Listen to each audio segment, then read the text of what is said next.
Welcome back. I am Nikki the Great, coming at you again with another message. And in this, I'm going to be sharing with you 5 things that I learned life after divorce. So stay tuned.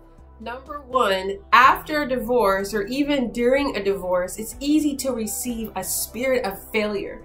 It's easy to receive a spirit of failure. And that is not something that we are going to receive and keep for ourselves. We are going to rebuke the spirit of failure in the name of Jesus, and we're going to continue pressing on. You see, if we accept the spirit of failure and process it and own it as our own and partner with it, what it's going to do is going to fester in our minds and it's going to eat us alive. So when we start experiencing the spirit of failure, or we start telling ourselves that we failed in our marriage, we're going to go ahead and rebuke that in the name of Jesus. Number 2, it's okay to mourn, but we're not going to live in a season of mourning, okay? We're going to set boundaries to our mourning. It's good to mourn. You shouldn't ever camouflage your hurt, camouflage your pain, or try to bury it and focus your energy elsewhere. You want to go on ahead and understand and accept the fact that, hey, I'm in mourning right now.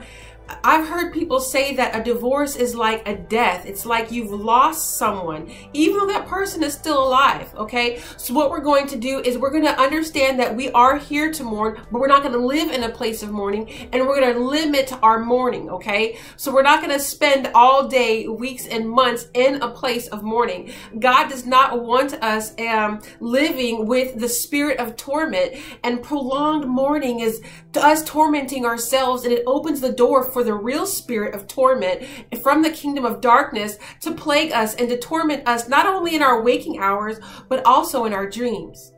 Number 3 is probably the most profound and prolific one on this list, and that is the marriage that we just got divorced from was a flesh move. It was not a spirit move.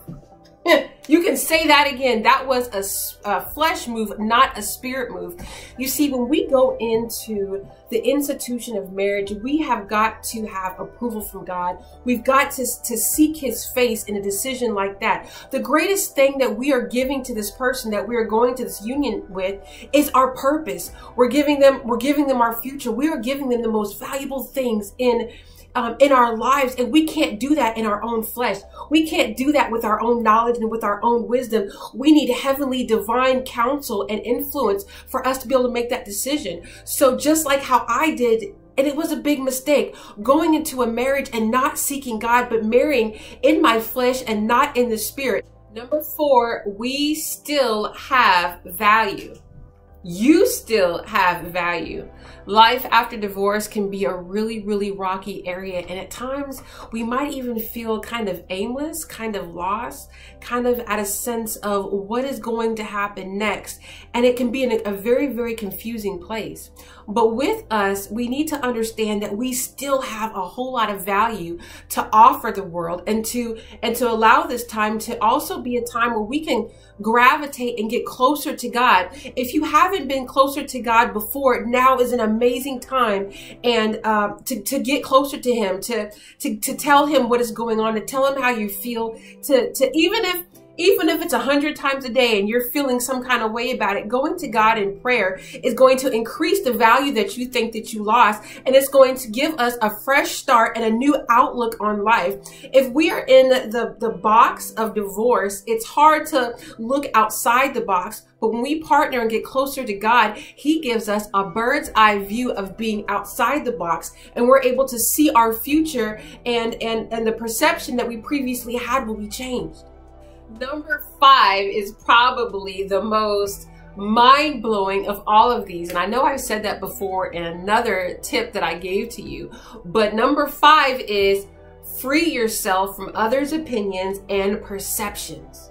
Let me go ahead and say that for the people there in the back. Number 5, free yourself from others' perceptions and opinions. Listen, they're not walking in your shoes. They didn't experience the things that you experienced. They were not in the marriage with you. But it's awfully funny how everybody wants to sit back on the sidelines and kind of give you advice from a place they probably haven't really been to. So I'm encouraging you to free yourself from others' perceptions and opinions of you. And I want you to focus yourself yourself on God, fulfilling your purpose, and looking towards the future. And those are the 5 tips you can take home for life after divorce. I am Nikki the Great, and together we are growing, sharing, and thriving.